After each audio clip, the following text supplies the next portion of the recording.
Thanks for joining us today on Sayfie TV. We're pleased to be joined by former Minnesota Governor Tim Pawlenty. Governor Pawlenty, thanks for being here with us. It's great to be on Sayfie TV. You don't know how long I have yearned for this honor to be on this show, so thanks for having me. It's great to have you. You're here in Florida today. You spoke recently with members of the Florida Senate. Tell us about your conversations with Senate President Mike Herodopoulos and the other Florida senators. Well, first of all, Senator Herodopoulos has done a great job in bringing that majority not just back to prominence, but being mobilized, energized, and really so reform-minded. We're looking to Florida for great reforms, leading the nations in so many ways. And a great example of that, Justin, of course, is the education reform opportunity they're going to have in the coming weeks. And I sure hope that your legislature here passes a nation-leading education reform bill and that Governor Scott signs it. I believe they will. Well, that's definitely one thing they're looking at doing. As you know, Governor Christ vetoed that bill last year. What do you think of the lawsuit that's taken place here in Florida's federal court, where a judge recently ruled that Obamacare is unconstitutional?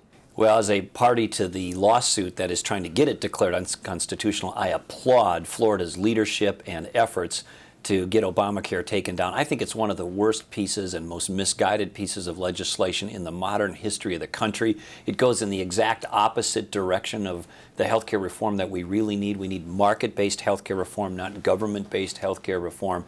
So I applaud that Florida court's decision. I sure hope it sticks at the Supreme Court.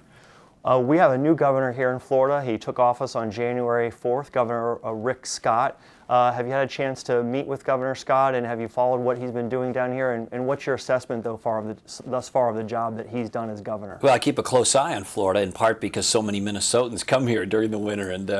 But Governor Scott is somebody I campaigned with and for during the final months of his campaign, and I've had a chance to stay in touch with him since. He's a really capable, bright, and sharp person. I think he's the right person at the right position at the right time to bring Florida back from its challenges to growth and promise and having it lead the nation once again as one of our mega states. And so I think he's going to be a great governor for Florida. Great. Governor Pawlenty, thanks for joining us today on Sayfie TV. Thanks for having me.